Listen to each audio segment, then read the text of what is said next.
All right, let's start. Okay, hello everyone. I think. Hi, Dimi. Hi, Kostas. Hi, Bob. How are you? Hey, good. Good. All right. Let's start. We're live on Facebook also. Hello everybody. So let's see. What we're going to do today is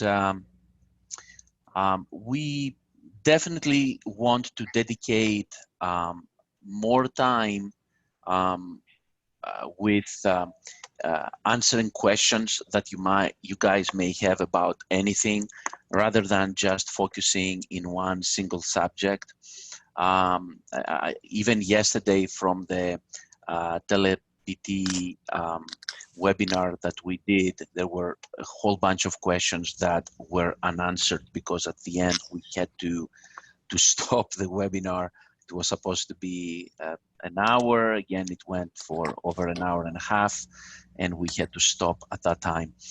But anyway, I will give you from my side what updates I have for the PPP, and I will ask also for some clarifications from both Bob and Kostas if they have something that I don't. But my understanding is that tomorrow is the first day that we are going to be able to apply for the PPP. Okay. Also, let me just mention, because I do see in the call that we have some HUD's partners, and those of you who are HUD's partners and you have a franchise agreement with HUD's, let me just say that you are totally qualified to, I checked that with IFA, to apply for a PPP specifically on the franchise company that you have. In other words, if you have your regular physical therapy company and you open the separate diagnostic company with your HUD's franchise, you can apply for the PPP under both of these companies. So you can answer the question where it says, is this a franchise? You will answer yes, but then you can continue the application and you can apply for both. Okay, that's for the people who are HUD's. Oh, Christina is coming. It's okay. I'm gonna mute, guys, everybody once again, and Bob and Kostas, you can unmute yourselves in a moment. All right, so the first thing, as I said, is that indeed the application is tomorrow. There was some rumor, which I found out that this rumor is wrong. It's not correct. There was some rumor that in order for someone to be able to apply with a specific financial institution, they must have an account in that specific financial institution. Now, I have to tell you that I have received communication from a third party, which third party can arrange with any lender that you want without you having to have an account with that specific institution. Maybe that rule is with specific banks that they want you to be a client before you apply with them. But there are a lot of brokers out there who are doing this work. You submit the application to them and you can apply without being a member of a bank, without having an account with a bank. Do you guys have any different information than what I'm just saying? No? Okay, all right. Okay, good. So the other thing is today, and we touched a little bit upon this also in yesterday's 1 p.m. Town Hall.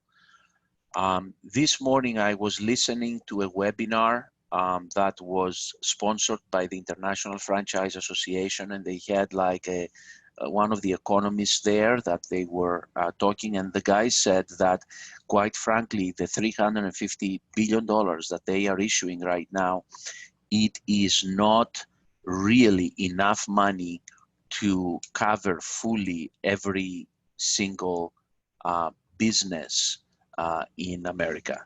So if you guys, you have to be ready to apply for it. If you ready means also calculating your full-time equivalents, and some of you have larger companies, and the question is, if you are a larger company, if you don't have just 3-4 employees, if you have 50, 100 employees, how are you going to calculate them? Either your payroll company or if you have an online access, is there clarification how to calculate FTE? So I am going to tell you what we are doing, and please, Bob, you can elaborate on that also. It is tricky. Why? What we are doing is we are getting our quarterly payroll reports. We do payroll with paychecks. You take the quarterly payroll reports, or you can run a report for the designated periods of time. The designated periods of time that we are running is from February to June 2019, and also we are running January and February of 2020. And we are going to look at the numbers and decide which is which, what we're going to use. And in these quarterly reports, we are looking at how many hours our hourly employees worked, and we are dividing it for the number of weeks in that period. And then, because though that does not include the salaried employees, we identify separately the salaried employees that worked in the period, in the desired period that you want to look at, and we are putting the salaried employees as full-time, as one full-time equivalent, each of them. And then we go and we find our 1099s separately, and we look at the production of the 1099s, and then we add all these up and we create some kind of full-time equivalent format. Bob, shed some light on this, please.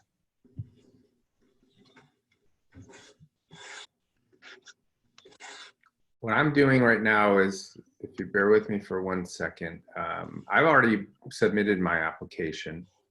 The form that the SBA put out is pretty much what the banks are using, it seems. You know, there's nothing that says that your bank can't ask for a little bit different information. Let me, what I want to show, or just want you to understand, is that to the SBA application form that the banks are going to use, the only piece of information and data that's needed for that is your average monthly payroll costs. The payroll costs are specifically defined, and they're looking for an average over the last 12 months. You fill in that number, that determines your loan amount times 2.5. The other data points are going to be very important for the understanding what you're going to be spending with the loan proceeds, what you're allowed to spend, how much money you would spend based on all of that information, and then how your forgiveness calculation would look with your expectations around FTEs and wage amounts before and after. So there's the absolute minimum required information, and then there's the extra information that's going to be helpful at understanding a bigger picture, is the way that I would look at it. Can I show this form real quick? Do you think that would be helpful? You're muted, Dimi.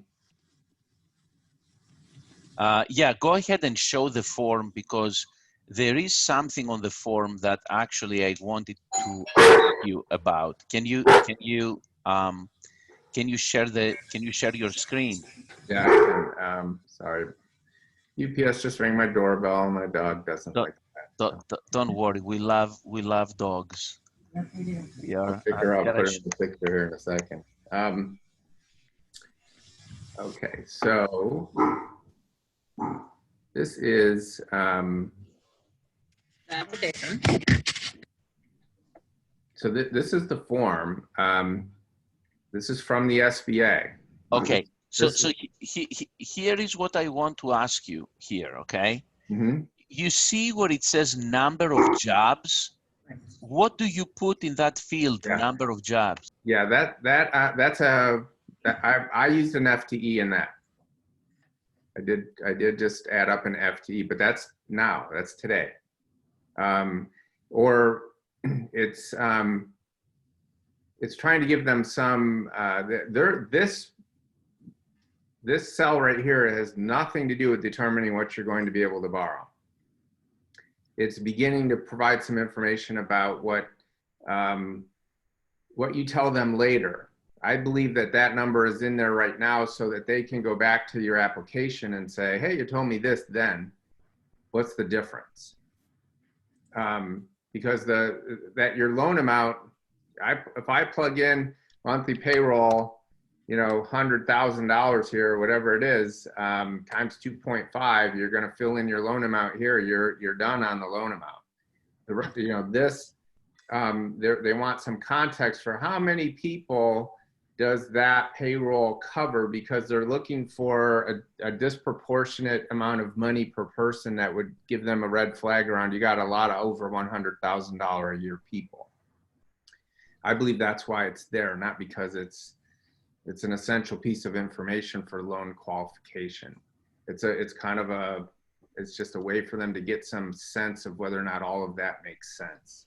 So now the number of jobs that you are entering there, you think that will they use that later on when you will have to submit a different application for the forgiven amount?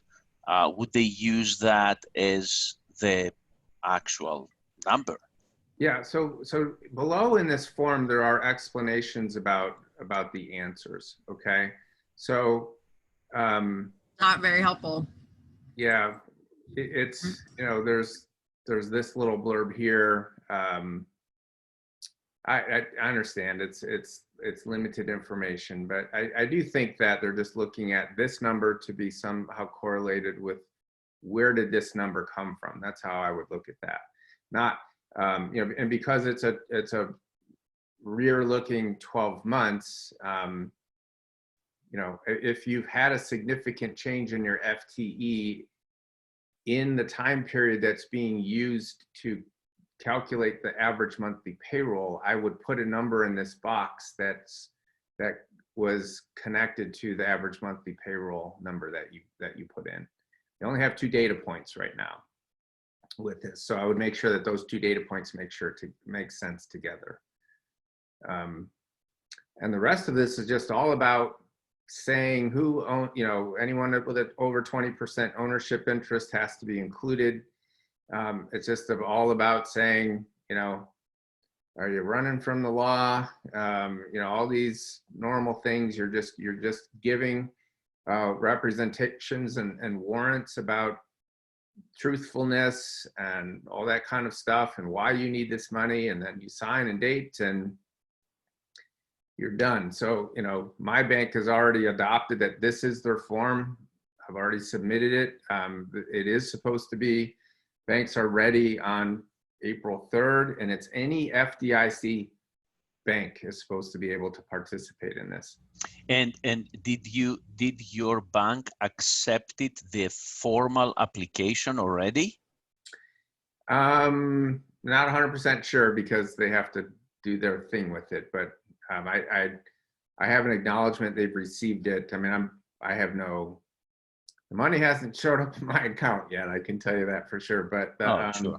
Yeah, Make sure you don't get all $350 billion, right? Let's make sure of that. Sure, I leave some for the rest of everybody. Yeah. The other thing is that if you're an independent contractor, you're supposed to wait another week till the 10th. That was one piece of guidance that came out. So it's really, it's a simple process to get in the loan consideration process, and I would just do that. You know, this form's downloadable from SBA. Again, I think the best way to go is make sure your bank knows you're in the line and you want to move this forward as quickly as possible, and get rolling on it. The rest of this, I believe, which I've said, you know, before, but it bears repeating because I never know who's on this in common with prior sessions we've had. But as a business owner, as a practice owner, what you have to know as soon as possible is, what does my condition look like on July 1st? The end of this period, the end of the covered period through June 30th, where am I in terms of a cash position on July 1st? Because right now, the end of this is June 30th. And on July 1st, you're going to have to make decisions about, do you continue? How do you continue? You know, what's happened to your revenue? You'll know. Right now, you're going to have expectations, but at that point, you'll have a June, you'll have a May, you'll have an April that you don't have today. And you need to know, based on your expectation, what that cash position is going to look like on July 1st. And then beyond that, so that you can be thinking about what kind of, how you're going to manipulate the variables at that time. Do I cut expense? Biggest expense is people. Have I tapped into new revenue resources? You know, ways to add to top line. Have I managed to hang on to top line, you know, at the highest rate that I can, which is not just maintaining volume, but it's also making sure that you're converting your accounts receivables to cash at the highest possible rate that you can. And that's something we can help with if anyone is struggling with that. And you know, whether you're going to need some extra source of a cash influx for liquidity purposes. You'll know by then if there's a round two in this. You know, but you want to now, literally at the time you're submitting this application and get this loan Monday, Wednesday, Friday next week, whatever that day is, you want to be able to have already a picture of what July 1st and beyond is going to look like based on the variables that you know today. And that's what I've built and will share with everybody that wants it for free, the assessment on the calculations for those numbers. So, and I know that people have asked over and over and over for my email address, which I keep typing in the chat, and for some reason it doesn't seem to stop the ask. Can I just show that on the screen real quick, Dini? You're muted. Put it on the screen and put it on we'll put it on the chat also. Okay. So this way people can. Yeah, this was actually very helpful when we filled it out, and it gave us some perspective in regards to things, because, and yes, I understand right now the focus is, okay, let's get the money first, and that where the focus should be right now. That's totally fine. But after we get the money, it has to be spent wisely, and you got to make sure that you're not going to run out of money. That's important. There we go. For some reason, my screen completely froze up as I was trying to move to this. So yeah, put it in the chat also, so people, if you can copy and paste. Yeah.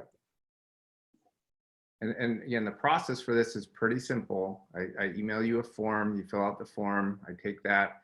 And even for you, Demi, we haven't, because the workbook is being completed once and for all right now. Then we'll actually show you the results, presentation tab that I didn't have at that time. Yeah. So I'll circle back with you on that. But it in one page tells you really every piece of information that you need to know. It's pretty sweet.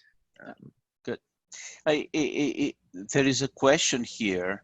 Can you go to answer number 3 on the application? There's a question by Christina. She is asking, if we have another company that has no employees and we are not applying for PPP for that other company, how do we answer number 3? It says, is the business or any owner an owner of any other business or have common management?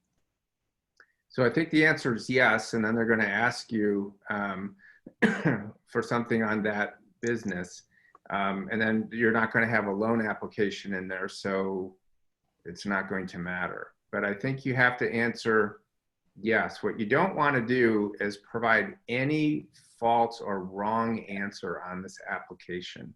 Yeah. Don't try to think about how that might have impact on something. Just answer the question truthfully, because this is a legal contract between you and your bank. And if there's anything on here that they could later say, hey, you said no, and it's actually yes, whether you were applying for a loan for that other business or not, they could say you were not truthful in the answer, and that would somehow disqualify you. So that's just my advice on that. But I do believe that where there is affiliated businesses and common ownership overlap, what they're going to try to make sure is, in the case where there's shared people, that they're not lending on the payroll costs for this common people in 2 different places, right? They don't want you doubling down on what can be borrowed and what can be spent and then what can be forgiven. So where you do have common ownership, affiliate businesses, any kind of overlap and common people, they're not going to be allowed to be on both sides. Yeah, they'll have you pick where you, but now what would happen if you have, let's say, 2 different companies, you have an employee that gets paid for some hours from one company and some hours from the other company? I mean, when it comes to the money factor, on the full-time equivalencies, both full-time equivalencies as well as money factor, they have to calculate it for both businesses. If legitimately the individual is working, let's say 20 hours on company A, 20 hours on company B.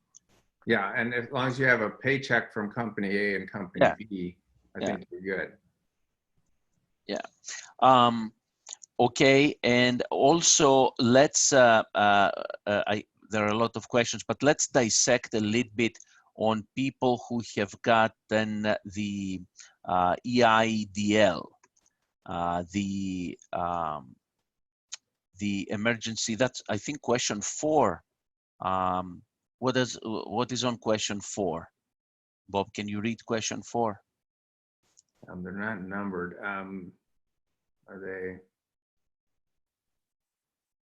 I think the question 4, it asks if someone has received money from something from January to April of 2020 for the emergency loan, the EIDL.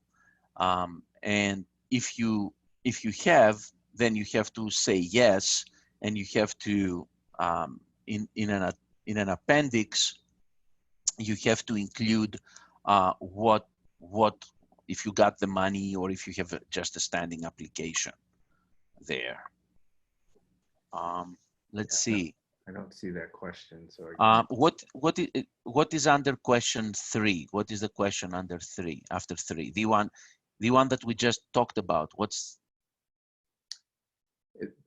the third question now for me says, I've not received any clarification from anyone about what to do if you own a corporation and only. Oh, no. I was talking about the application. On the application, question 4 on the application. Okay, let's go back to that. Yeah, bring that up if you don't mind.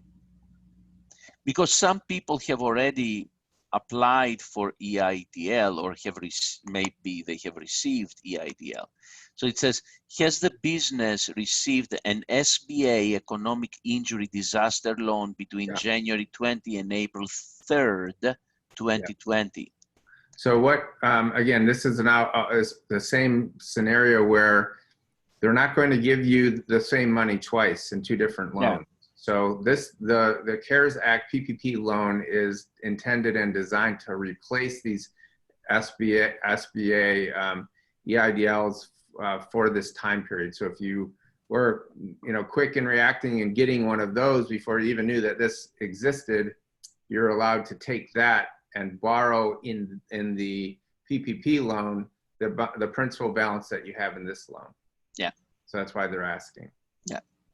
So the question would be, if somebody applied but they haven't received the funds yet, if they ask the question is yes or a no.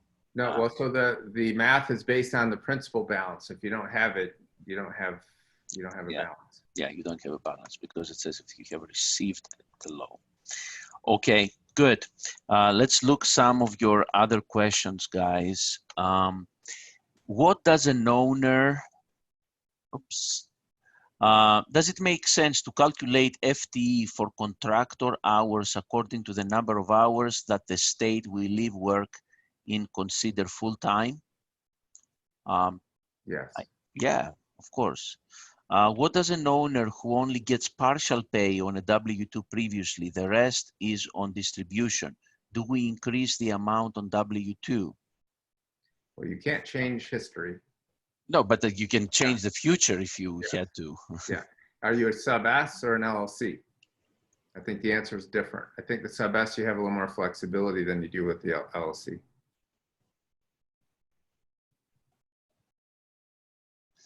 Okay, so Teresa says, interest is, he's an S corp. Yeah. So if you're a W-2 in your S corp, you can include you, and if the distribution part in the S corp, I believe, is also includable. But ask the bank on that. But on the LLC side, they're not. The language doesn't specifically cover the managing members or members of an LLC at this point. Somebody's asking that they are not renewing their lease. It will be up in June. Is it worth it to get the loan, pay myself and my independent contractor and the lease, or should we just walk? I mean, look, you are not renewing the lease. Yeah, the lease, the rent payment has nothing to do with the loan amount calculation. Correct. It has Only to do with the forgiveness. And the spend, yes. But let's consider the fact, let's say that the origination date of your loan will be sometime in the month of April, all right? I don't know how fast they will issue those, but let's say hypothetically it was on April 15.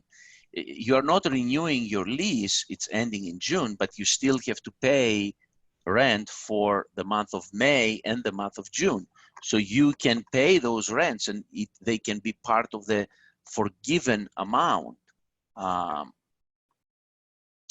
you will calculate.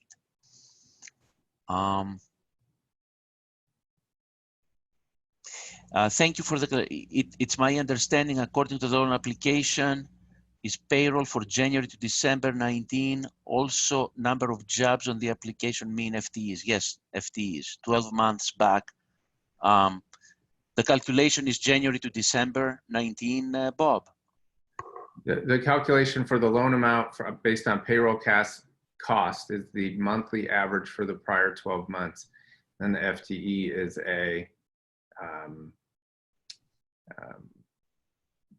you could average FTE for the same period, or you could just take FTE at the last month of that period.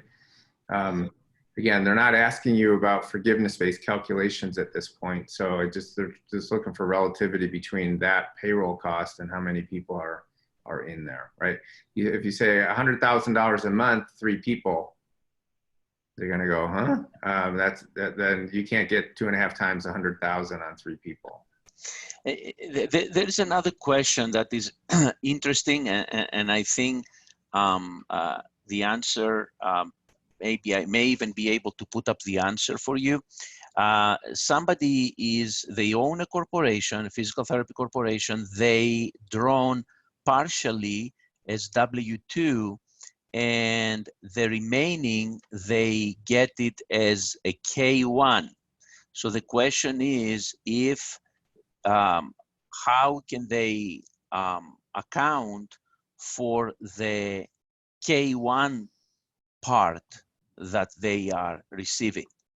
Yeah, and the K-1, there's confusion around K-1 right now. You know, if it's under $100,000 a year rate, right? So if what you're paying yourself on your W-2 is $6,000 a month, for example, and what you get on your K-1 would take you beyond $100,000 a year. If you're going to include the K-1 amount in your payroll costs, don't include it in aggregate of beyond $8,333 a month for you in any combination between those 2 data points. Good, thank you. There is an interesting question here. Joy says, can you select the day you receive the money? Since we are in a stay-home city, Brooklyn, New York, Brooklyn has been hit pretty hard actually. We would like to consider opening sometime in May. When does the 2-month period start? Does it all end on June 30th, 2020? I personally don't have any indication that you can select the origination date of the loan. I think once you put the application, you know, there'll be an origination date set and you'll get the money. Whatever number of days or weeks might lapse to get that. They're supposed to be doing this quickly, a matter of days, like 3 days. There's no expectation that can be created at this point, but they are prioritizing loans under $1 million over loans over $1 million for processing.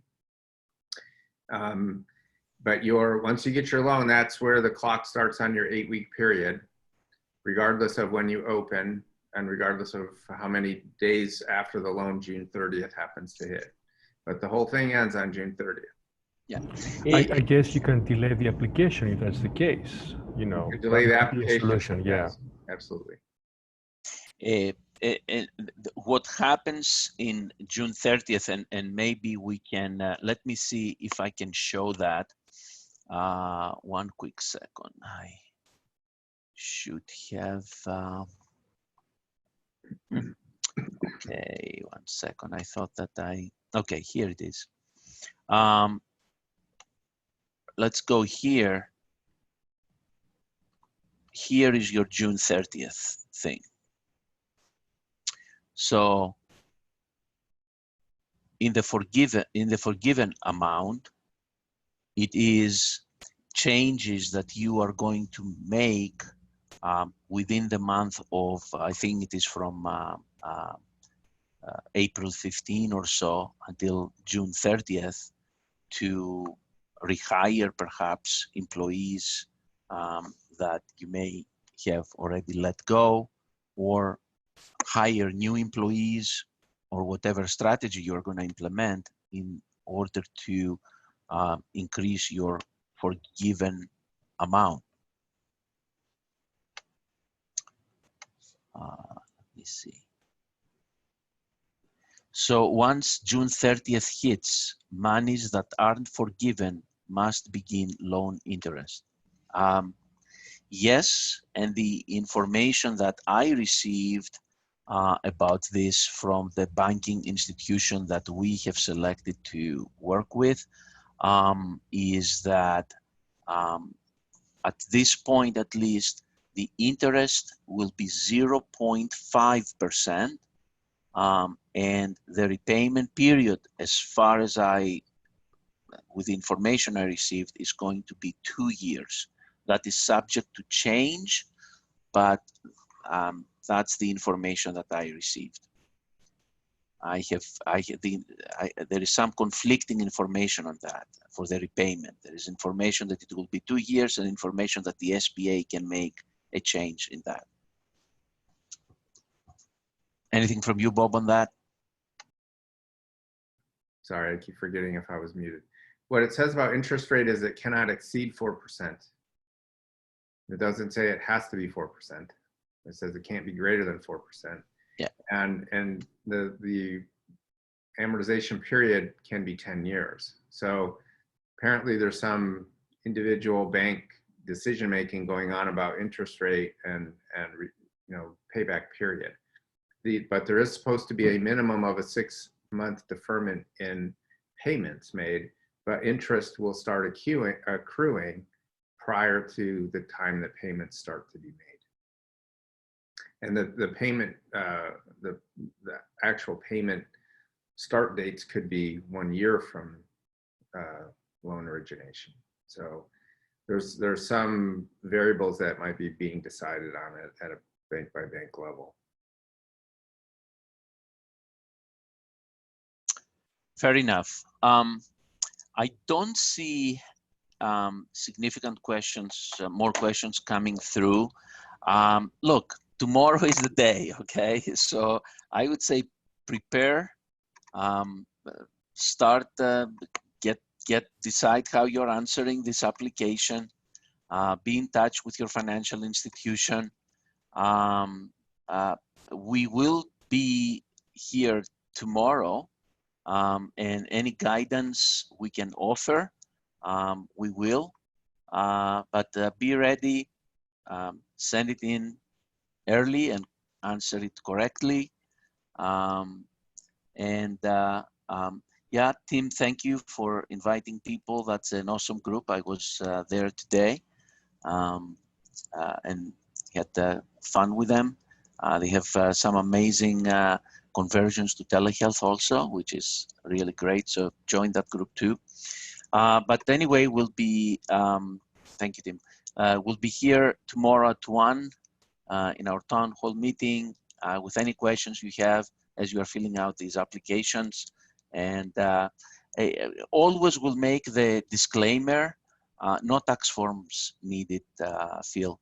A disclaimer that, you know, we are basically reading we are giving information based on our interpretation of the documents that we read and based on the research that either I am doing or Kostas or Bob and the people who we bring from time to time to speak here. Otherwise, please make sure that you read everything yourselves and really understand every word that you are reading. What is the hands-on Facebook page? First of all, you have to go to savephysicaltherapy.com. That's the page where you want to go to register to the different webinars and everything.